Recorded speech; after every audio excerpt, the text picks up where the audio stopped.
Okay. Buenas noches. Hoy sería el 11ª conferencia y a lo mejor llegamos a la iluminación perfecta del Siddhartha hoy.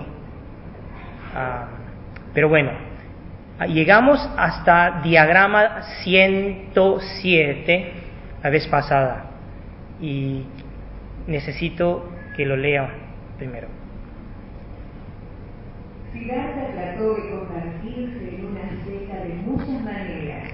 Él pensaba que incrementando las privaciones a un determinado grado podría llegar a la iluminación.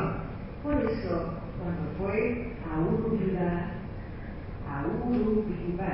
en su camino a Nagara, y encontró allí un hermoso y tranquilo lugar con pasto parejo, frondosos árboles, agua fresca fluyendo en una corriente cercana, y la villa de Nanú, no muy lejos de allí, para ir por ofrendas, decidió permanecer allí para practicar ascetismo, usando diversas técnicas especiales. La práctica de ascetismo está basado en el pensamiento de eternalismo. Recuérdense, todos y todas las filosofías de nuestro mundo son dos. Y digamos, filosofías que no están de acuerdo con la verdad. Puede ser eternalismo o nihilismo. Todas las manifestaciones humanas equivocadas entran en esas dos categorías. Lo que el budismo habla es el sendero medio, que no cae en el lado de eternalismo ni en nihilismo. Y reiterando eso de nuevo, ¿qué es nihilismo? Nihilismo es la carencia de pensamiento o de la ley de causa y efecto. Es decir, uno no cree que hay tal cosa que es causa, efecto, acción, reacción, acción o consecuencia. Uno no cree en eso. Eso es nihilismo. Y por eso, cuando de una forma muy como el individualismo que sentimos mucho hoy, en cierto modo tiene que ver con una visión nihilista, en que uno cree que puede hacer cualquier cosa para sentir mejor, pero termina, no importa si daña a los otros, porque no hay ningún sentido. Cuando uno muere, ya, se acabó todo, entonces no hay sentido a cuidar las acciones de uno mismo. No hay sentido en practicar la ética, porque si uno muere y ya no importa la próxima y no hay próxima, ¿para qué? Eso es nihilismo. Pero eternalismo es creyendo que hay un alma real, eterno, concreto, que no cambia, creado y no muere y sigue existiendo. Eso es eternalismo. Ahora, la práctica de ascetismo tiene que ver con eternalismo. ¿Por qué? Porque la idea es que hay un alma que existe realmente y que por las acciones malas del pasado ha acumulado sufrimientos. Es decir, tiene que tomar a consecuencia de sufrimiento, de las malas acciones. Entonces, en ascetismo, en la antigua India, lo que hacían es tratar de sufrir lo más posible, pensando que sufriendo uno va acabando el sufrimiento. Es decir, el cúmulo de sufrimiento a través de sufrir mucho y extremo sufrimiento, entonces uno va vaciando ese cúmulo de sufrimiento. Y así uno garantiza que en la próxima vida uno solo le sobra la felicidad. Es decir, en resumen, creen que sufrimiento corta sufrimiento. Y después de cortar todo el sufrimiento, solo queda felicidad. Diagrama 108, por favor. En ese momento había también otras 5 personas: Caundinia, Pradika, Vasa, Mahanama y Asrajit, que se habían convertido en hermanas y seguido a Siddhartha hasta Urdhva. Ellos creían que Siddhartha alcanzaría finalmente la iluminación practicando ascetismo con total devoción y que cuando lo hubiera logrado, él podría enseñar naturalmente como discípulos aquello que había alcanzado. Esos 5 personas, que le llaman 5 bhikshus o 5 sramanas, la verdad fueron enviados por el rey Suddhodana. Eran de la clase alta en Kapilavastu. Cuando el Chandaka, el que manejaba el coche, volvió al palacio y le contó al rey y también a los oficiales del palacio que el príncipe se ha ido a practicar, a buscar la vida espiritual. Entonces el rey y los oficiales decidieron mandar 5 personas a buscarlo en el bosque, y fueron a buscarlo en el bosque de los ascetas. Entonces estos 5 fueron mandados para ir ahí para encontrar a Siddhartha y persuadirlo para que vuelva al palacio. Pero ¿qué pasó? No pudieron persuadir a él, y viendo su determinación terminan practicando con él y en la selva, en el bosque de los ascetas.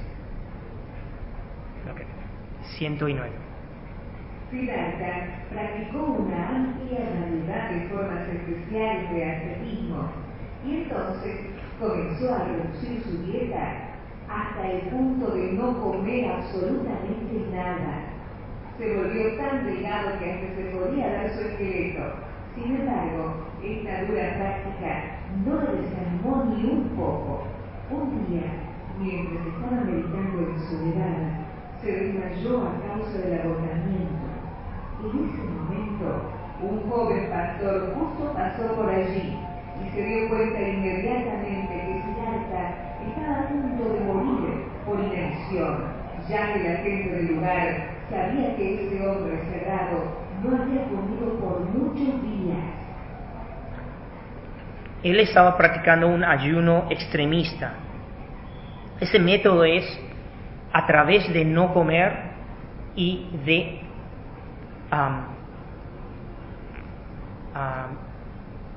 no ingerir nada.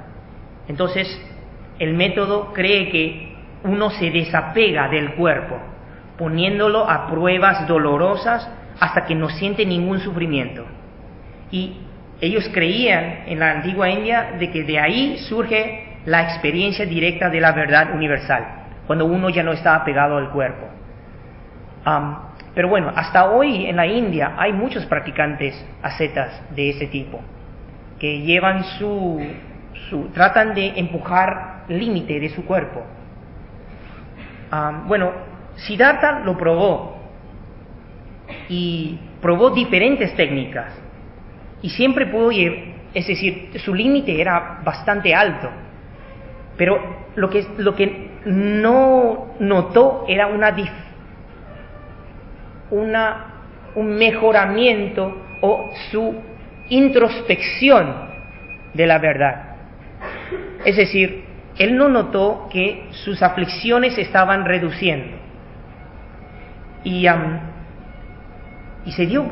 empezó a darse cuenta que ascetismo no sirve. Ahora, en ese momento él se desmayó por falta de nutrición. Diagrama 110. Entonces volvió rápidamente a su rebaño, tomó una cabra, retornó donde Siddhartha se había desmayado y lo ayudó a recobrar la conciencia, dándole de beber la leche del animal. En ese momento, Siddhartha se sintió mejor y comenzó a pensar y a razonar. ¿Cómo pude desfallecer y revivir? ¿Por qué me siento mejor ahora? Finalmente concluyó que sin la leche de la cabra del pastor habría muerto antes de alcanzar la iluminación. Bueno, en su búsqueda, cuando empezó a los 29 años de edad, cuando se fue del palacio, empezó primero con la práctica de meditación, específicamente meditación del estado de no forma.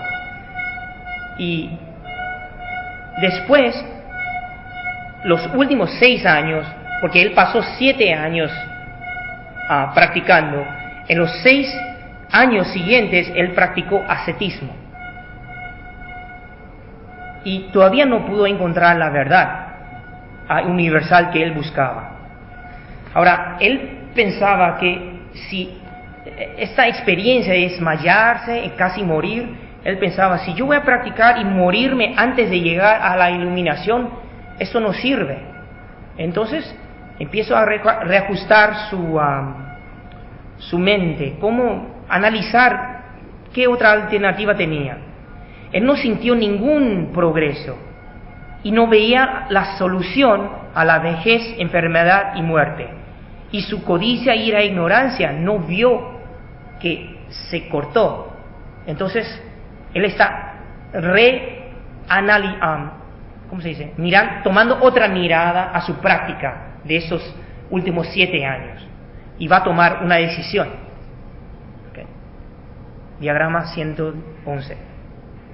El joven pastor recibió la bendición de Siddhartha y retornó a su rebaño con gran alegría por haber tenido la oportunidad de ayudar a revivir al hombre sagrado que él tanto reverenciaba. Siddhartha continuó sentado meditando bajo el árbol y al atardecer escuchó a un grupo de muchachas cantando en su camino hacia la ciudad. Con las cuerdas demasiado flojas del laúd no suena. Ajustándolas demasiado, las mismas se romperán. Ni tan flojas ni tan tensas, el laúd muy bien sonará.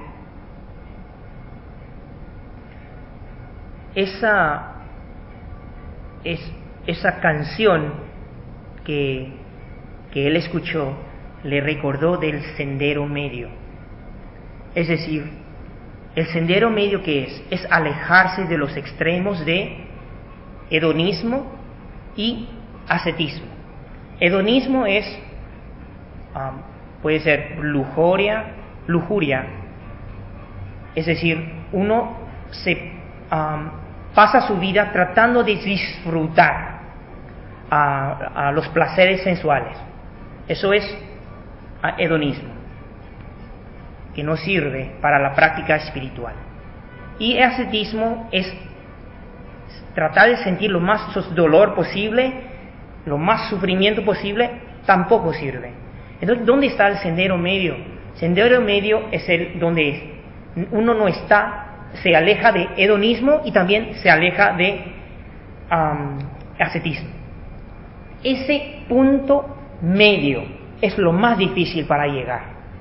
Si nosotros analizamos nuestra vida, usualmente nosotros siempre estamos saltando de un extremo al otro. Adelgazamiento rápido, todo eso es un ejemplo de ascetismo que daña al cuerpo. O ponerse a comer cosas que no te hace bien a tu cuerpo y mucho también hace daño al cuerpo. Eso es en cuanto a comida. En cuanto a ejercicios, ejercicios suficiente y no demasiado. Dormir. Cuando nosotros tenemos no suficiente sueño, sentimos mal. Pero ¿qué pasa cuando dormimos demasiado? Sentimos mareados también. Hablar. No comunicar no es bueno, pero hablar demasiado, terminando como un charlatán, tampoco es bueno. Es decir, todas las cosas de nuestra vida, todas las acciones verbales, corporales y mentales tienen que manejarnos en el sendero medio. Y es el más difícil, porque nosotros estamos, la mente nuestra, la mente del humano es más adictivo, tiene una propiedad adictiva. Cuando hace una cosa se acostumbra y se convierte en un, ¿cómo se dice? Un vehículo de hábito. Una cosa de hábito. Y uno hace y pierde sentido y no sabe por qué está haciéndolo. Uno le pregunta, ¿y por qué haces esto? Porque estoy acostumbrado. En vez de ver la utilidad, la función de las acciones, no lo ve. Solo ve, actúa por hábito. Ahora, si el hábito es bueno, ¿y qué es un buen hábito? El buen hábito es saber cuando uno come demasiado y ya puede parar. Saber cuando uno todavía no tiene suficiente y come más. Saber que uno necesita llegar al sendero medio o camino medio. Eso es la sabiduría del practicante. Para desarrollar eso, usualmente nos vamos pateando de un extremo al otro, pero vamos achicando esos niveles. Pero uno tiene que hacer análisis de la práctica todo el tiempo. ¿Cómo digo eso? Hay personas que le digo, tienen que hacer 108 prosternaciones, es buen ejercicio para la respiración, para la humildad y todo. 108, pero es mucho. Entonces ahí dicen, eso es ascetismo, maestro. 108 es un ascetismo. Yo digo, no, 10.000 es ascetismo. 108 es lo mínimo. Es decir, uno no puede no hacerlo y decir que ya es mucho, y uno no puede hacerlo y decir que ya es demasiado. Es decir, uno tiene que ir midiendo la capacidad de uno mismo. Y en diferentes etapas de la práctica de uno necesita una cosa más que el otro.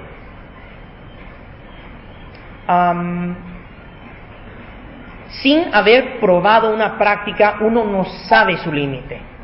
Pero cuando uno sabe su límite, uno sabe cómo ajustar el límite. Y esas son cosas que en la práctica uno va descubriendo de uno mismo.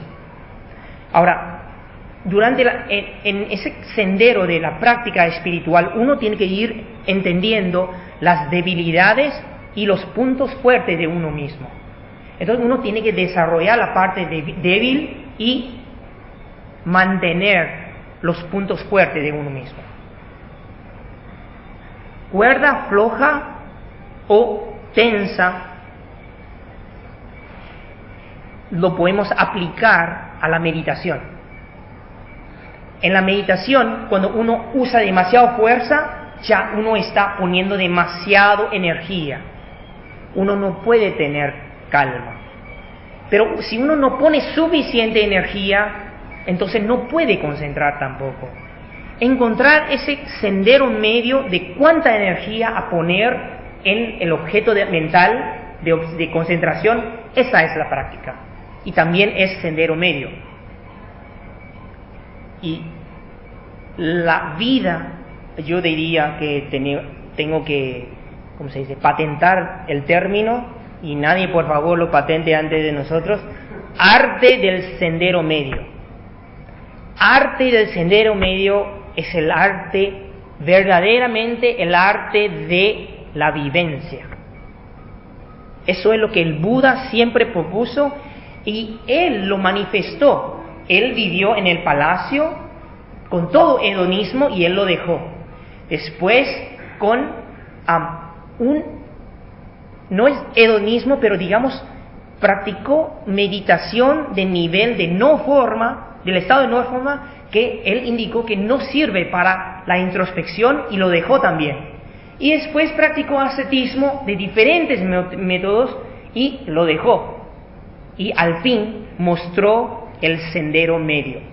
Y que sendero medio hay otro nombre. La técnica en sí misma, la práctica se llama noble octuple sendero. Eso lo voy a explicar si hay oportunidad en otra vez. Tal vez en pregunta y respuesta mostramos ese dibujo que yo puse en Suñata y el humano condicionado, en ese PowerPoint. Le puedo mostrar qué es el noble octuple sendero. Okay, listarlo. Okay. Diagrama 112, por favor. Siddhartha se conmovió con la canción de la muchacha. Él tiró demasiado la cuerda de su vida. Pudo haber muerto antes de alcanzar la iluminación. Todos los sacrificios que había hecho hubieran sido en vano. Atormentando el propio cuerpo físico, no era ciertamente el camino correcto para alcanzar la verdad última. Por eso, decidió interrumpir la práctica ascética y solo continuar con diligencia mental la búsqueda de la suprema iluminación. Desde ese momento, Siddhartha fue regularmente por las ofrendas y comió todas las mañanas. Entonces él decidió abandonar la práctica de ascetismo, de torturar el cuerpo y concentrarse en el entrenamiento de la mente en busca de la iluminación. Ahora, ahí también fue que él se recordó de su experiencia meditativa cuando era niño, durante un festival. Si ustedes recuerdan, en diagrama 32, mucho antes, en el festival en que del arado, ¿no? Que el rey participó y él se fue bajo un árbol de jambu y ahí entró en primer jhana. La palabra jhana se escribe D-H-Y-A-N-A. Dhyana. Dhyana quiere decir estado de concentración. Primer jhana, segundo jhana, tercer jhana y cuarto jhana. Hay 4 jhanas.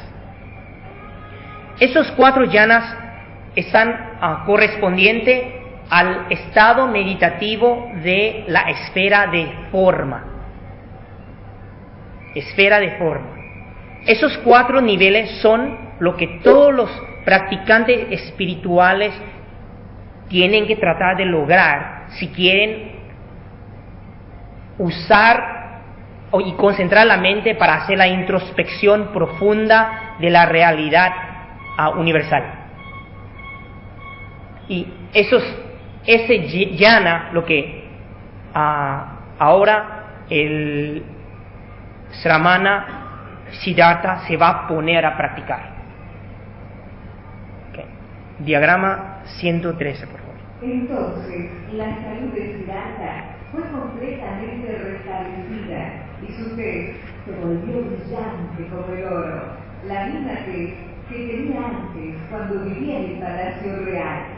Aunque Siddhartha tenía claro que intentar iluminarse mediante la práctica estricta del ascetismo era tan imposible como entrelazar arena para hacer una cuerda, los 5 Sramanas que lo seguían pensaban completamente diferente.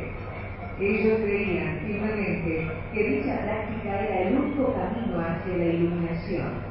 Cuando Siddhartha dejó el ascetismo y retomó sus hábitos de comida normales, ellos creyeron que se había convertido en un glotón. Por eso lo dejaron solo y se fueron a Vrindavan, ahora Sarnath, cerca de Varanasi, ahora Benares. Bueno, entonces él abandonó ascetismo y cargó su batería. Repuso su nivel energético tanto como antes en el palacio. Es decir, volvió a ser saludable. Ahora, los 5 bhikshus, los 5 personas que le siguieron a él y que aprendían con él, se sintieron traicionados. Porque ellos creían que él iba a practicar ascetismo hasta llegar a la iluminación. Ahora, el príncipe Siddhartha abandonó eso. Ahora, ellos 5 todavía están aferrados al dogma del ascetismo, en vez de entender que eso no sirve, siguen aferrados. Entonces, glotón, ¿cómo se llama? Glotón. Pensaban que Siddhartha era un perezoso, ya no aguantaba el sufrimiento, dolor del ascetismo, y que ya es un corrupto, ya abandonó su camino, digamos. Entonces ellos se fueron, creyeron que Siddhartha se rindió a la práctica espiritual. Ahora, sobre ascetismo, una cosa le voy a dar unos ejemplos. Por ejemplo, mis maestros siempre nos dijeron, nosotros tenemos que ser frugales, pero no frugales obvios.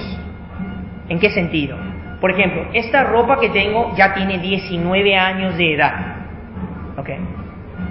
Ahora, tiene 19 años de edad, pero con los agujeros que tengo, nosotros ponemos tela adentro, no afuera.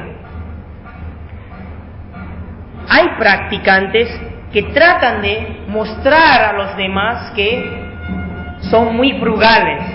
Entonces ponen todas las telas afuera para mostrar que son muy frugales, que son muy practicantes, austeros. En ese sentido, si usted entiende qué es ascetismo, si el ascetismo es algo como una gloria, uno pone aura alrededor, es nada más que una muestra del ego. Los maestros nos enseñan que uno tiene que practicar frugalidad, pero en una forma muy normal y no duro, como otros desperdician y uno se pone enojado, con ira, a esa persona. ¿Cómo puede ser así? No se puede hacer eso, porque frugalidad es algo de cuando uno tiene poca necesidad, uno tiene necesidad muy básico, controlado, entonces se manifiesta en esa forma, pero es muy normal, suave y compasivo. Ascetismo es diferente. Ascetismo tiene la función de mostrar que es muy duro, inflexible. Esas manifestaciones se alejan del sendero medio. Hedonismo, tanto como ascetismo, son muy notables. No sé si es notable, esa es la palabra. Es muy excesivo, con mucho sabor. Sendero medio es algo como agua. Agua es importante. Uno lo toma, no tiene mucho sabor, pero es algo esencial en la vida. Te alimenta, te ayuda a poder vivir, pero no es algo con un sabor fuerte, un gusto fuerte. Eso es el sendero medio. Cuando uno puede vivir la vida como viviendo las experiencias ecuánimemente, es una indicación que está empezando a tener sabor de ese sendero medio. Y trata de no exagerar las cosas, sino que mide el punto medio de todas las cosas. Cómo manifestar emocionalmente, cómo actuar de acuerdo y sin exageración. Okay. 114, por favor. Por la mañana, una muchacha llamada Sujata, que vivía en el pueblo cercano, cocinó una papilla de leche y se la trajo como ofrenda a Siddhartha. Después de presentarle la ofrenda, la noble muchacha dijo: deseo que tenga éxito en sus aspiraciones, así como yo lo tuve en la mía. Siddhartha cogió la papilla que ella le había ofrecido y sintió que era muy beneficiosa para mejorar su resistencia física y mental. Sujata había hecho el pedido de dar a luz a un hijo, por eso le ofreció comida a Siddhartha para mostrarle su gratitud. como yo expliqué anteriormente, en la cultura de la India, tienen la cultura de hacer ofrenda a los practicantes espirituales. Hacer ofrenda a alguien en la búsqueda de la espiritualidad acumula méritos, porque los que buscan la espiritualidad, ellos hacen un trabajo interno. Entonces cambian su energía. Cuando uno ayuda a sostener la vida de esas personas, uno acumula méritos. Y por eso hay un dicho que los practicantes espirituales son campos de mérito. Si una persona quiere siempre tener buenos recursos, siempre quiere buenos consejeros, amigos en la práctica espiritual, tienen que recordarse a hacer ofrenda y apoyar a los que están en la búsqueda espiritual. Porque a través de apoyar a los otros, uno va a recibir la consecuencia de ser apoyados. Hay tantas historias durante el tiempo de Buda que hay personas que se ponen a la práctica espiritual, pero no pueden conseguir ninguna ayuda. Y en el próximo diagrama le voy a dar un ejemplo. 115, por favor. El mismo día, Siddhartha fue a dar su baño en el río Narayana. Luego se sentó debajo de un árbol sala a la orilla del río y se concentró en la meditación, con la esperanza de alcanzar la iluminación en el silencio de la noche, cuando nadie pasara por allí. En el crepúsculo, Siddhartha dejó el árbol sala y caminó hacia un gran árbol Bodhi, que ya había elegido previamente como lugar ideal para su meditación. En el camino se encontró con un vendedor llamado Sotila y aceptó la ofrenda de un montón de paja de parte de él. Con ella hizo un asiento y se sentó debajo del gran árbol Bodhi, mirando hacia el este. Aquí hay un simbolismo que quiero apuntar. ¿Ustedes se recuerdan del árbol en que el príncipe Siddhartha nació? Bajo. Árbol de Shala. Un árbol de Shala. Ahora, él desde árbol de Shala se traslada a árbol de Bodhi. Es un simbolismo de ¿qué? Nacimiento a la iluminación. Mundano a lo trascendente.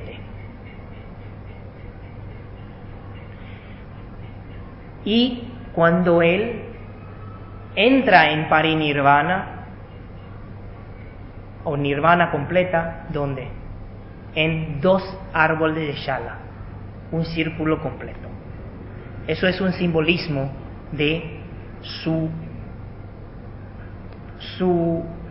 traslado o su experiencia de lo mundano y entra en lo trascendente. Aquí también habla de montón de paja. Alguien le dio paja para poder poner ahí bajo el árbol para que él pueda meditar. Tanto como comida, paja, son ofrendas o recursos que la gente le ofrecía. En el tiempo de Buda, habían discípulos del Buda que iban a pedir comida, que nadie le daba nada. Le daban a su compañero, pero no a este. Y cuando vuelve, le pregunta al Buda, ¿por qué nadie me da comida cuando le dan a mis compañeros? El Buda dijo, bueno, es porque usted en las vidas pasadas no ha acumulado méritos de apoyar a los otros practicantes. Y por eso usted no tiene méritos. En el camino hacia la liberación se dice, hay un tipo de persona que no puede lograr la liberación, es decir, no puede cortar sus aflicciones por un hecho, por una falta, una carencia de méritos. Es decir, ni siquiera pueden obtener suficiente comida para sustentar el cuerpo para la práctica espiritual. Aún en la práctica espiritual uno necesita méritos. Sin méritos y solo desarrollando sabiduría no es suficiente. Ambos tienen que ir mano a mano. Y por eso yo digo el neologismo compaduría. Compasión es actos de generosidad hacia los otros, ayudando a los otros, ayudando a los practicantes, ayudando para una causa buena, que no tiene que ver con uno mismo directamente, sino que quiere ayudar. Entonces eso genera méritos. Y a través de eso uno va a tener suficientes recursos para poder dominar las propias aflicciones. Y por eso esos dos tienen que ir juntos. En la práctica es muy... frecuentemente vemos personas que se concentran en uno y no el otro. La verdad es que tienen que ser equilibrados las dos. Okay. Diagrama 116. Habiendo tomado asiento bajo el árbol Bodhi, Siddhartha hizo el siguiente voto para sí mismo. Aunque mi sangre se seque y mis núcleos se encojan hasta quedar piel y huesos, yo no dejaré este asiento hasta que no haya final y absolutamente lograr la meta de encontrar para mí mismo y para toda la humanidad el camino de la liberación del sufrimiento de la rueda de vida y muerte. Siddhartha se sentó debajo del árbol Bodhi e hizo el voto de que no dejaría el lugar antes de haber alcanzado la iluminación. Él estaba determinado a iluminarse. Ahora, el hecho que él pudo hacer ese voto y llevarlo a cabo, ¿por qué? Porque él ya está en el estado que se llamamos el último cuerpo del Bodhisattva. Ya no hay otra vida, en esta lo realiza. Pero como en muchos textos budistas, el Buda explica de todas sus vidas pasadas, en Jatakas, en diferentes textos budistas, explicando cómo él ha practicado. E incluso cuando él explica Vinaya y habla de sus vidas pasadas, él quebró todos los preceptos en vidas pasadas, pero todavía puede llegar a la iluminación perfecta. ¿Y por qué? Porque él, como nosotros, ha errado, pero erró, arrepintió, decidió a cambiar su error y no cometer el error de nuevo, y ahí cayó y se levantó. Pero nosotros usualmente, ¿qué hacemos? Caemos y decimos: yo no sirvo para nada, ya se acabó todo. No es así. El hecho que el Buda, un iluminado, nos explica los preceptos, nos explica causa y efecto, no quiere decir que uno ya, al saber eso teóricamente, ya no va a cometer los errores. No es así. Es nada más que tenemos que tratar de internalizar toda esa información de la ley de causa y efecto hasta que nosotros ya no cometemos esos errores. Eso toma mucha práctica y mucho tiempo. Es decir, no es que dice, usted si leen las reglas o preceptos de budismo, no te dice, ahora que usted toma precepto y nunca lo puedes quebrar. Uno hace el voto de no quebrarlo o violar el precepto o los preceptos, pero seguramente uno va a caer, uno va a tener momentos débiles, pero uno tiene que entender que cada vez que uno daña a los otros a través de, quebrando los preceptos o violando los preceptos, uno tiene que tomar responsabilidad, asumir la responsabilidad. Eso es lo más importante y lo más difícil. Usualmente cuando uno comete un error, ¿qué hace? Uno no quiere aceptar y asumir la responsabilidad. Uno quiere pensar que eso ya no es mío, no es tan grave, no es así. No, es tal como es. Si uno daña al otro, entonces uno acepta y asume la responsabilidad. Ahora, si uno acepta la responsabilidad, uno va a tener mejor, ¿cómo se dice? Va a estar más determinado a no cometerlo de nuevo. Pero si uno no lo acepta y uno solo tiene miedo de las consecuencias, todavía no va a aprenderlo 100%.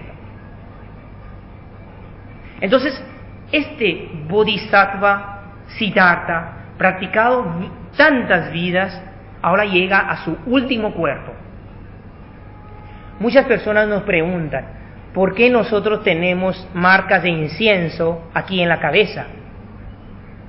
Porque cuando tomamos precepto de Bodhisattva, nos ponen 3, 6, 9 o 12 inciencitos en la cabeza y los queman. ¿Por qué hacemos eso? Porque nosotros tenemos que repetir una oración. Yo no voy a olvidar del sufrimiento de los seres como si tuviera una rueda de fuego encendido sobre mi cabeza. Eso es lo que significa. Y les aseguro, es como fuego en la cabeza. Te quema y tiene que dejar hasta que el incienso está quemado totalmente, y ahí uno toma un voto muy profundo que yo nunca voy a mirar al otro lado al sufrimiento de los seres. Ahora, para nosotros eso ya es doloroso. Pero imagina a alguien que se sienta ahí bajo árbol de Bodhi y dice, yo no voy a levantarme hasta que llegue a la iluminación, y lo lleva al cabo. Eso es una determinación bastante fuerte y no de cualquiera. 117 por favor. A partir de ese momento, Siddhartha concentró su voluntad y agudizó su mente para evitar las perturbaciones provenientes de la naturaleza y eliminar la memoria de las ilusorias alegrías del pasado. Él se desapegó completamente de todos los pensamientos mundanos y dedicó toda su actividad mental a buscar la verdad última. En su búsqueda y reflexión se preguntó, ¿cómo surge el sufrimiento? ¿Cómo puede uno desapegarse del sufrimiento? Como Siddhartha aún era un hombre joven, de solo 35 años de edad, todavía aparecían en su mente imágenes de todos los placeres que su padre le había ofrecido cuando vivía en el palacio. Esta versión de la biografía del Buda es menos mitológica. ¿Ustedes, a cuántas personas han leído historia del Buda? Cuentos así. Bueno, la mayoría son más mitológicos. Es decir, hay mucho simbolismo y hay muchas cosas como, digamos, más supernaturales. Pero esta versión fue escrito con la intención de que está todo basado en el concepto humano de poder entender. Por ejemplo, cuando dice que recuerda o tiene recolección de las vidas pasadas, de su vida en el palacio de hedonismo, está refiriendo usualmente a las tentaciones de Mara, tentaciones de un ser celestial que le quiere probar su práctica. Ahora, este relato es más como grounded, más entendible, en que él tiene recolección, recuerdo de los placeres sensuales que él vivió y que son como improntas en la subconsciencia y cómo él trabaja para no ser arrastrado por esos pensamientos. Es decir, él tiene que una vez por todo erradicar todos esos pensamientos, limpiar, purificar todas esas improntas de su subconsciencia, desde su subconsciencia. Okay. Diagrama 118. Estos fantasmas distrajeron la mente de Siddhartha, tentándolo a permanecer en los placeres del pasado, incluso despertando su deseo de volver al palacio real y disfrutar de la vida sensual de antaño. Pero debido a la determinación de su voto, Siddhartha resistió esas tentaciones con un gran esfuerzo mental. Finalmente, tuvo éxito en dispersar completamente todos los pensamientos ilusorios que lo estaban perturbando. Su mente se volvió calma y tranquila, como agua de estanque en un día sin brillar. Él estaba en un profundo samadhi. Él venció, superó todos los pensamientos sensuales y calmó su mente. ¿Y qué quiere decir calmar su mente? No es una forma superficial, sino que en ese momento él entró al primer jhana y después al segundo, tercero y el cuarto jhana. En el cuarto jhana su mente estaba totalmente en ecuanimidad. Ese es el cuarto jhana. Ahora, en el cuarto jhana el poder concentrativa es tan agudo, tan puntual, que se puede hacer una introspección interna muy, pero muy profunda. Y esa concentración de jhana es concentrada, pura y lúcida. Y ahí él toma esa fuerza mental y lo aplica para la introspección. ¿La introspección de qué? Para descubrir ¿qué? Las 4 nobles verdades. Eso es lo que va a descubrir. ¿Y cuáles son las 4 nobles verdades? Primer verdad es entender que el mundo es imperfecto, o muchas veces traducido es sufrimiento. Segunda verdad es cuál es el origen de esa imperfección. Tercero, nirvana, que hay una solución al sufrimiento.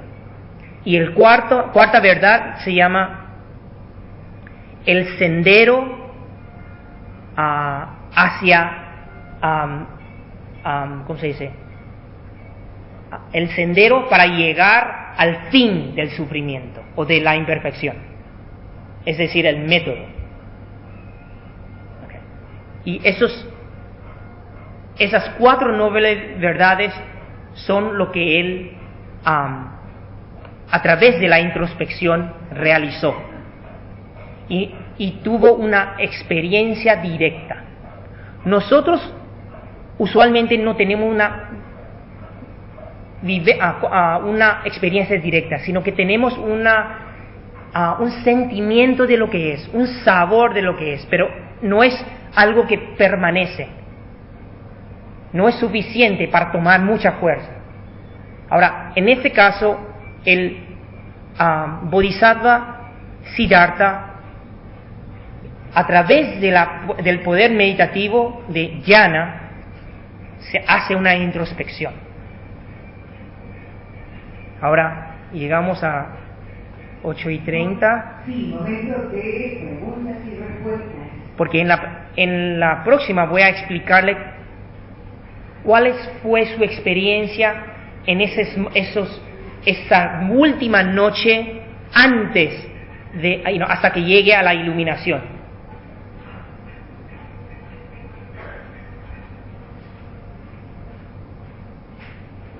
Sí, buenas tardes.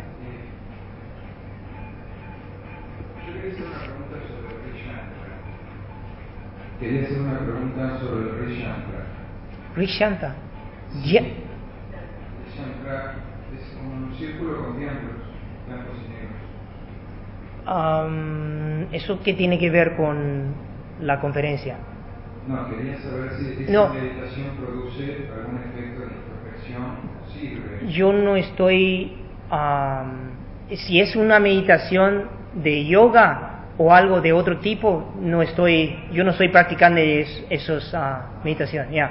Nosotros, la meditación que practicamos y la meditación que el príncipe Siddhartha logró su iluminación fue Satipatthana o el método Anapanasati. Quería hacer entonces otra pregunta. Sí. Manjushri es un bodhisattva budista, y si me podía decir algo sobre la... Manjushri en Mahayana es un bodhisattva de la sabiduría. Y una cosa quiero, pero no quiero tomar demasiado tiempo porque prefiero que las preguntas tienen más que ver con la conferencia. Y esas preguntas lo puedo explicar después. Pero todos los bodhisattvas tienen sus ¿cómo se dice? Cualidades más prominentes. La verdad, todos los bodhisattvas representan una parte del Buda, una cualidad del Buda. Muchos años antes yo hice una práctica, se llama la práctica de 10.000 Budas. Es decir, hay un sutra hay un listado de 10.000 Budas y nosotros leemos un nombre y hacemos una prosternación. Y hice 10.000. Entonces me di cuenta de algo. Dicen Namo bla bla bla bla bla bla Buda, Namo bla bla bla bla bla Bodhisattva. Todo lo que está en el medio, las descripciones de los Buda y Bodhisattvas, son nada más que diferentes cualidades de un Buda. Es decir, 10.000 Budas, Bodhisattvas, es nada más que un Buda Shakyamuni. Ok. ¿Hay preguntas sobre hoy? Sí. Quería preguntarle por qué dijo que el Buda cierra con el árbol Shala y Shala. No, nació bajo árbol Shala, se fue encontró un árbol de Bodhi para llegar a la iluminación. Eso es un simbolismo. Shala, nacimiento, vejez, enfermedad, muerte. Shala significa mundano, el mundo. Bodhi significa trascendente. Es un simbolismo. Y él, cuando muere y dijo que sabía que ya esa era su última vida, ¿él lo sabía previamente? Sí, él lo anunció un mes antes de su muerte. Y ahí le dijo a todos sus discípulos que si tienen preguntas, vengan a preguntar ahora, porque ya no va a haber tiempo. Ahora, cuando falleció, cuando entró en Parinirvana, entró bajo 2 árboles de Shala, 1 y 2. Es decir, aún el iluminado, al fin de su último cuerpo, tiene que abandonar del cuerpo. Sí. Ahora, ¿qué es esa trascendencia? Tal vez, no sé si se da tiempo, pero yo puse un clip de... ¿Ustedes conocen la teoría de tejido temporoespacial de Newton? Relatividad general. No relatividad especial. Usualmente nosotros estudiamos en las escuelas relatividad especial, pero estoy hablando de relatividad general, que habla del cosmos, cómo funciona, como tejido temporoespacial. Está ahí, en el suplemento, yo puse en las notas suplementarias, algo así. Y tiene que agrandarla. Ok, y entonces voy a explicarle algo. Si quieren entender qué es nirvana, le voy a Okay. Okay, stop. Pause. Pausa. Ya. Está bien. Esto es como Einstein imaginaba el mundo, cosmos. Tiempo y espacio. Cada cada coordenada es un punto en el cosmos, en ese tejido que se llama aquí, cada layer, cada plano es un tejido temporo-espacial. Entonces la Tierra, nosotros estamos ubicados, todos nosotros, en un punto de ese tejido temporo-espacial. Ok, seguimos.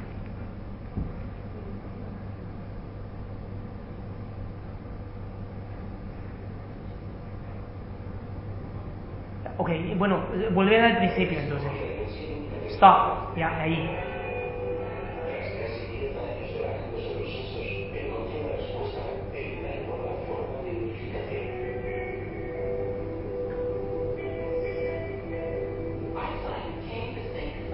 No, filme eso.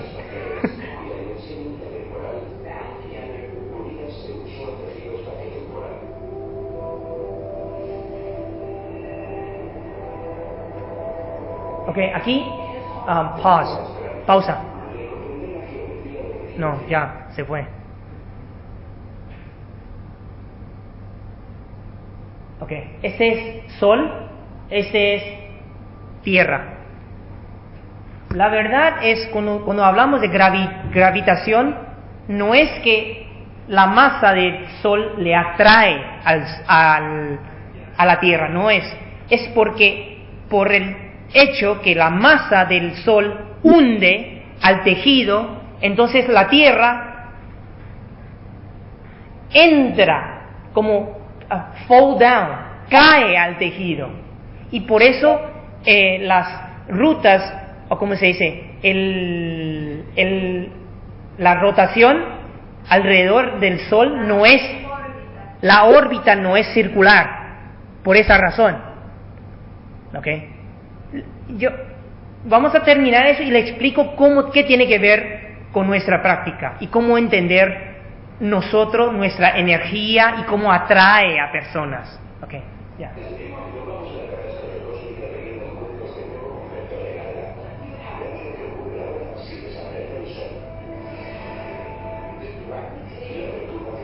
Eso es lo que realmente sucede.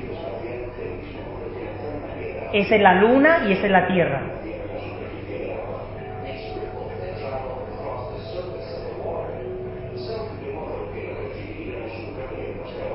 Y está girando alrededor del Sol.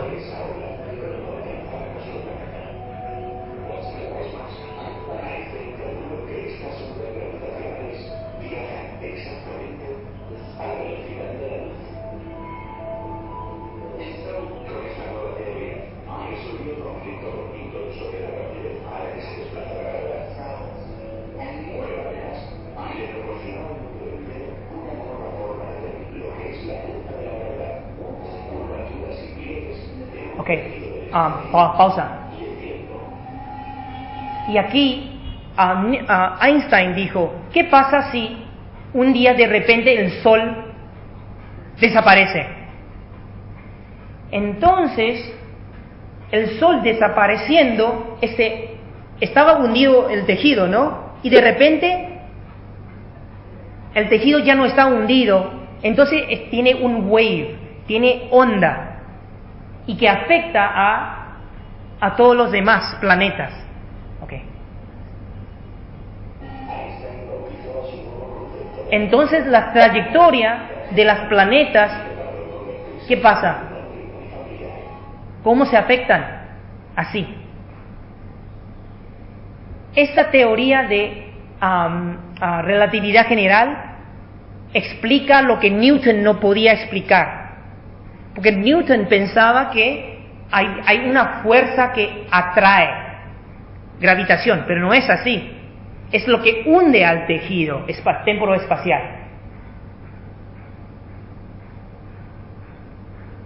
Okay, ahora voy a relacionar con nosotros. El Buda siempre dijo, nosotros somos un mundo, cada uno es un mundo. Entonces, ese mundo, ¿qué hace? Este mundo tiene una relevancia en el tejido temporoespacial. Ya puede pararlo. Ya. Tiene una relevancia, es un centro de energía por sí mismo. Entonces, ¿qué pasa con nuestra frecuencia? Cuando tu frecuencia es negativa, ¿qué hace? Atrae gente negativa a tu tejido. ¿Qué pasa cuando uno tiene energía positiva? Atrae gente semejante positiva. Pero ¿qué pasa con un iluminado? Atrae todo. Porque ya no está dentro de ese tejido. Imagine algún tejido y nosotros con masa, y en vez de temporoespacial, yo diría que en los textos budistas hablan de el tejido espacio espiritual. Espacio temporo. No, siempre habla del tiempo. Tiempo primero. Tiempo, espacio espiritual.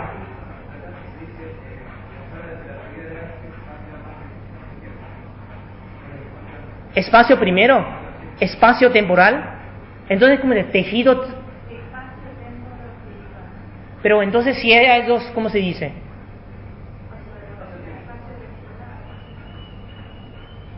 Tejido, espacio temporal. Ok, bueno. Entonces voy a adaptarme a eso. Espacio, tejido, tejido, espacio, temporo, espiritual. Espacio, tiempo, espíritu. Es decir, hay un coordenado en que Einstein no habla. Y ese es el estado de jhana. Los estados meditativos están en ese plano, en que uno no siente la carga, la masa, y no está haciendo un impacto en ese tejido. Y por eso, uno que puede superar la atadura de ese tejido de espacio temporal, ¿qué pasa? Tiene conocimiento del pasado tanto como futuro. Es decir, un iluminado, si no tiene un lugar de existencia, es decir, su mundo ya es todo. La mente es el universo. Todo está dentro de su conocimiento. Eso es una forma de entenderlo. Uno no dice que está aquí o está ahí. No hay una existencia tal como nosotros lo entendemos mundanamente.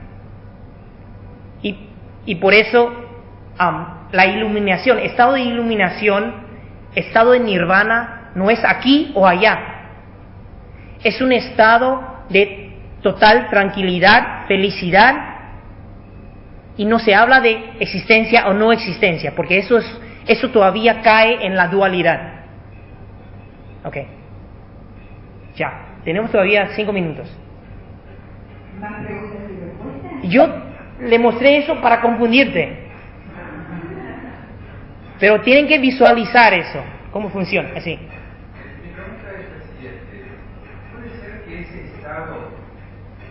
¿Puede ser que ese estado tenga que ver cuando uno medita X tiempo y no sabe si pasó 5 minutos o 1 hora, de alguna manera? No, yo estoy hablando no solo de la percepción del tiempo, no, eso es muy básico. La pérdida del sentido del tiempo, eso ya expliqué durante los sábados sobre meditación, pero lo que estamos hablando es un estado en que, por ejemplo, yo le explico, mucha gente me pregunta, ¿por qué uno puede tener déjà vu? puede tener un sueño hoy a la noche y 3 semanas después ocurre. Ya es como parte de la memoria. ¿Por qué? Porque nosotros cuando estamos durmiendo, la conciencia no está atado al presente. Entonces puede ver flickers del pasado o del futuro. Pero ¿qué pasa cuando uno hace un cambio muy consciente con su vida? Entonces la trayectoria hacia ese resultado, a ese posible futuro, ¿qué pasa? Ya se desvía. Es decir, en términos de la práctica espiritual, cuando un practicante ve un futuro suyo malo, que algo malo le va a suceder, solo tiene que hacer un cambio consciente ahora. Y ya no le va a suceder esa tragedia. Salvo que quiere asumir responsabilidad de eso. Le doy un ejemplo. El discípulo Mahavajrayana del Buda, él fue al norte a dar conferencias o a enseñar a los barbarians, ¿cómo se dice? A los salvajes, a los bárbaros del norte. Y una vez, cuando ya fue por muchos años, le querían matar, y él, cuando le venían a matar, él ya sabía. Entonces él se quedó ahí y le dejó a ellos hacer su cosa porque ya cumplió su tarea, su misión de difundir el Dharma, y ya llegó su fin. Y él reconoce que fue por una causa de matanza en una vida pasada que él merece esa muerte. Y él no le surgió ninguna ira, y él le dijo al otro compañero que ya llegó mi tiempo y yo quiero asumir responsabilidad por eso. Pero él supo de un futuro. Ahora, para nosotros en la práctica, cuando nosotros vemos en sueño una cosa, tal vez mala que pueda suceder en el futuro, uno solo tiene que hacer una cosa consciente de la práctica, en la práctica, y cambiar algo. Entonces eso ya no va a suceder. Y eso con tiempo uno entiende qué a modificar. Ahora, pero eso viene con la práctica. En vez de ir a una persona para que te lea la palma, tu cara y todas esas cosas, eso no sirven. Y te explico por qué. Cuando la práctica es de uno mismo, uno ya tiene la fuerza de hacer cambios. Cuando alguien te dice algo, uno solo está postergando los pagos kármicos. Es decir, yo siempre pregunto, ¿usted prefiere un pago gradual o un pago fuerte, de monto imaginable? Uno decide. Yo siempre digo, yo prefiero pagar en cuotas, que en una cuota grande. A veces es mejor asumir las consecuencias cuando uno va practicando. Entonces, una cosa que yo todavía no expliqué, ¿por qué un iluminado atrae a personas de frecuencia buena tanto como mala? Es porque ya no está hundiendo el tejido, está atrayendo por la luz que emite. Entonces, personas que están sufriendo se atraen a esas personas de práctica. Personas tanto buenos como malos, o de mala frecuencia, mala onda, todos se atraen. Entonces él o el iluminado, el que tiene nivel, puede ir ayudándolos. Porque en tiempo de Buda, todo tipo de personas venían a preguntarle cosas. Todo tipo de personas venían. Incluso una chica que quería, ¿cómo se dice?, hacerle trampa. Una chica de otra secta, otra religión, vino y un día con un recipiente poniendo bajo su ropa y dice: Buda me embarazó, así. Vino a una conferencia y él me embarazó. Y el Buda no se enojó y todos los discípulos estaban enojados. ¿Cómo puede decir eso? Y el Buda dijo: no es posible. Y le habló un poco. ¿Y qué pasó?